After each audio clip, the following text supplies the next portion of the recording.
ಮಾಲೂರು ತಾಲೂಕಿನ ಓಬಳಾಪುರ ಗ್ರಾಮದ ಪುರಾತನ ಪ್ರಸಿದ್ಧ ಶಕ್ತಿ ದೇವತೆ ಶ್ರೀ ಕೋಟೆ ಮಾರಿಕಾಂಬಾ ದೇವಿಯ 11ನೇ ವಾರ್ಷಿಕೋತ್ಸವ ಮತ್ತು ದೀಪೋತ್ಸವ ಕಾರ್ಯಕ್ರಮ ವಿವಿಧ ಧಾರ್ಮಿಕ ವಿಧಾನಗಳಿಂದ ಬಹಳ ಅದ್ದೂರಿಯಾಗಿ ನಡೆಯಿತು. ಪ್ರತಿ ವರ್ಷದಂತೆ ದೀಪೋತ್ಸವ ಅಂಗವಾಗಿ ಬೆಳಗ್ಗೆಯಿಂದಲೇ ದೇವಿಗೆ ವಿವಿಧ ರೀತಿಯ ಅಲಂಕಾರ ಮಾಡಿ ವಿಶೇಷ ಪೂಜಾ ಕೈಂಕರ್ಯಗಳು ನಡೆದವು. ನಂತರ ಸುತ್ತಮುತ್ತಲಿನ ಗ್ರಾಮಸ್ಥರು ತಾಯಿಗೆ ದೀಪಗಳನ್ನು ತಂದು ಬೆಳಗಿ ತಾಯಿ ಕೃಪೆಗೆ ಪಾತ್ರರಾದರು. ಈ ವೇಳೆ ಮಾತನಾಡಿದ ಮಾಜಿ ಗ್ರಾಮ ಪಂಚಾಯಿತಿ ಅಧ್ಯಕ್ಷೆ ಹೇಮಾ ಮಾಲಿನಿ ನಾರಾಯಣಸ್ವಾಮಿ, ಈ ಕಾರ್ಯಕ್ರಮದಲ್ಲಿ ಶಾಸಕ ವೈ ನಂಜೇಗೌಡ, ಮಾಜಿ ಜಿಲ್ಲಾ ಪಂಚಾಯತ್ ಅಧ್ಯಕ್ಷ ರತ್ನಮ್ಮ ನಂಜೇಗೌಡ ಅವರು ಭಾಗವಹಿಸಿ ದೇವಿಗೆ ವಿಶೇಷ ಪೂಜೆ ಸಲ್ಲಿಸಿ ದೇವಿಯ ಕೃಪೆಗೆ ಪಾತ್ರರಾದರು. ಈ ಸಂದರ್ಭದಲ್ಲಿ ಮುದ್ದು ಗಂಗಾಧರ್ ಮುಖಂಡರಾದ ಆನೇಪುರ ಹನುಮಂತಪ್ಪ, ಚಿಕ್ಕ ಕುಂತೂರ ವೆಂಕಟಸ್ವಾಮಿ, ತಂಬಳ್ಳಿ ನಾರಾಯಣಸ್ವಾಮಿ, ಓಬಟ್ಟಿ ರಮೇಶ್ ಸೇರಿದಂತೆ ಇನ್ನಿತರರು ಭಾಗಿಯಾಗಿದ್ದರು.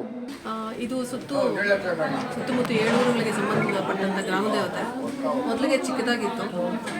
ನಮ್ಮ ಕುಲದೇವತೆ ಅಂತ ಗೊತ್ತಾದ ಮೇಲೆ ಇಲ್ಲಿ ಪೂಜೆಗೆ ಮಾಡ್ತಾ ಇದ್ವಿ.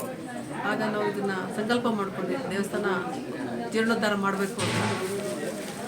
ಜೀರ್ಣೋದ್ಧಾರ ಮಾಡುವ ಸಮಯದಲ್ಲಿ ಗೊತ್ತಾಯಿತು, ಇದು ಓಬಳೇಶನ ಕಾಲದಲ್ಲಿ, ಕೃಷ್ಣದೇವರಾಯನ ಕಾಲದಲ್ಲಿ ಇದು ಓಬಳೇಶ ಅನ್ನೋ ಪಾಳೆಗಾರನ್ನು ಕಟ್ಟಿರುವಂಥ ದೇವಸ್ಥಾನ.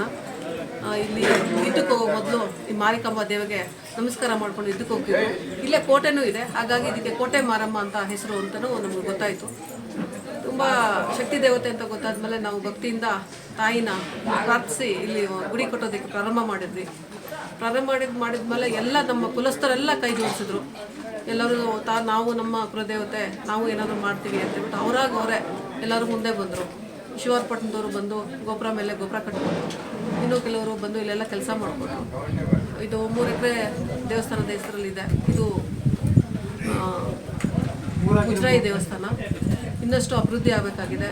ಈ ತಾಯಿಯ ಆಶೀರ್ವಾದ ಸುತ್ತಮುತ್ತಲ ಗ್ರಾಮಸ್ಥರಿಗೂ ಎಲ್ಲರಿಗೂ ಸೇರಬೇಕು ಅಂತೇಳ್ಬಿಟ್ಟು ಆ ತಾಯಿಯ ಕೃಪಾ ಆಶೀರ್ವಾದ ಎಲ್ಲರಿಗೂ ಸಿಗಲಿ ಅಂತ ಸಂಕಲ್ಪ ಕ್ಷೇತ್ರ ಅಂತ ನಾವು ಇದನ್ನು ಹೆಸರನ್ನ ನವೀಕರಣ ಮಾಡಿ ಸಂಕಲ್ಪ ಕ್ಷೇತ್ರ ಶ್ರೀ ಮಾರಿಕಾಂಬಾ ಕೋಟೆ ಮಾರಮ್ಮ ದೇವಾಲಯ ಅಂತ ಹೇಳ್ಬಿಟ್ಟು ನಾವು ಇದನ್ನು ಪೂಜೆ ನಡೆಸ್ಕೊಂಡು ಬರ್ತಾ ಇದ್ವಿ. ವರ್ಷನೂ ವಾರ್ಷಿಕೋತ್ಸವ, ದೀಪೋತ್ಸವ ಮಾಡ್ತಾ ಇದ್ವಿ. ಎಲ್ಲರಿಗೂ ಆ ತಾಯಿ ಕೃಪಾಶೀರ್ವಾದ ಸಿಗಲಿ, ಎಲ್ಲರಿಗೂ ಒಳ್ಳೆಯದಾಗಲಿ, ದೇಶ ಸುಭಿಕ್ಷವಾಗಲಿ ಅಂತ ತಾಯಿ ಚರಣಾರವಿಂದದಲ್ಲಿ ಪ್ರಾರ್ಥಿಸ್ತೇನೆ. ನಮಸ್ಕಾರ.